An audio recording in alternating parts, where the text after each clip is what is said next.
ಇನ್ನು ಭಾಗ್ಯಲಕ್ಷ್ಮಿ ಸೀರಿಯಲ್ನಲ್ಲಿ ಈಗ ಭಾಗ್ಯ ಇಲ್ಲ ಅಂತಲೇ ಹೇಳ್ಬೋದು. ಹೌದು, ನಿಜಕ್ಕೂ ಕೂಡ ಇದೊಂದು ಭಾಗ್ಯಲಕ್ಷ್ಮಿ ಸೀರಿಯಲ್ ಅಭಿಮಾನದೊಂದು ಆಘಾತ ಉಂಟಾಗುತ್ತೆ ಅಂತ ಹೇಳ್ಬೋದು. 2 ವಾರಗಳ ಹಿಂದೆ ತಾನೇ ಈಗ ಶ್ರೇಷ್ಠ ಇಲ್ಲ ಹೋಗಿ ಸತ್ಯ ಹೋದ್ಲು ಅಂತ ಕೂಡ ಬಂದಿತ್ತು. ಆದರೆ ಸದ್ಯ ಈಗ ಶ್ರೇಷ್ಠ ತಾನು ಸಾಯೋದಿಲ್ಲ, ನಾನು ಸಾಯಿಸೋಕ್ಕೆ ಬಂದಿದ್ದೀನಿ ಎಂಬ ಮೆಸೇಜನ್ನು ಈಗ ಪಾಸ್ ಮಾಡೋದ್ರ ಮೂಲಕ ಈಗ ಭಾಗ್ಯ ಮೇಲೆ ಲಾರಿಯನ್ನೇ ಹತ್ತಿಸಿದ್ದಾಳೆ. ಲಾರಿಯನ್ನು ಹತ್ತಿಸೋದ್ರ ಮೂಲಕ ಭಾಗ್ಯ ಈಗ ಸಾವು ಹೋರಾಟ ಆಸ್ಪತ್ರೆಯಲ್ಲಿ ಮಾಡೋದ್ರ ಮೂಲಕ ತಾಂಡ ತುಂಬಾ ಕಣ್ಣೀರು ಹಾಕುತ್ತೆ.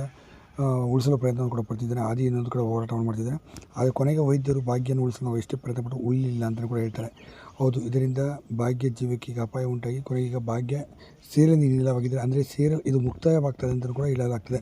ಹೌದು, ಇದು ಅಂತಿಮ ಅಧ್ಯಾಯ ನಡೆಯುತ್ತಿರೋದ್ರಿಂದ ಸೀರಿಯಲ್ನ ಭಾಗ್ಯ ಅಂತ್ಯ ಮಾಡೋದ್ರ ಮೂಲಕ ಈ ಸೀರಿಯಲ್ನ ಮುಕ್ತಾಯ ಮಾಡಿದ್ದಾರೆ ಅಂತ ಹೇಳಲಾಗುತ್ತೆ. ಶ್ರೇಷ್ಠ ಅಟ್ಟಹಾಸ ಇಲ್ಲಿ ಮೇಲಿದೆ. ಕೊನೆಗೆ ಲಾರಿ ಡ್ರೈವರ್ ಅರೆಸ್ಟ್ ಆಗಿ ತನ್ನ ಶ್ರೇಷ್ಠ ಹೆಸರನ್ನು ಹೇಳಿ ಶ್ರೇಷ್ಠ ಈಗ ಜೈಲನ್ನು ಈಗ ಸೇರಿಕೊಂಡಿದ್ದಾಳೆ ಅಂತಲೂ ಕೂಡ ಹೇಳಲಾಗುತ್ತೆ. ಸದ್ಯ ಭಾಗ್ಯನ ಮುಗಿಸೋದ್ರ ಮೂಲಕ ಕೊನೆಗೂ ಕೂಡ ಈ ಸೀರಿಯಲ್ನ ಮುಕ್ತಾಯವಾಗ್ತದೆ. ಹಾಗಾಗಿ ಭಾಗ್ಯ ಈಗ ಇನ್ನಿಲ್ಲವಾಗಿದ್ದಾಳೆ ಅಂತ ಹೇಳ್ಬೋದು. ಆಗ ನೀವೇನಂದ್ರೆ ಇದ್ರ ಬಗ್ಗೆ ದಯವಿಟ್ಟು ಕಮೆಂಟ್ ಮಾಡಿ ತಿಳಿಸಿ. ಹಾಗೆ ವಿಡಿಯೋನ ಲೈಕ್ ಮಾಡಿ, ಆದಷ್ಟು ಶೇರ್ ಮಾಡಿ. ಧನ್ಯವಾದ.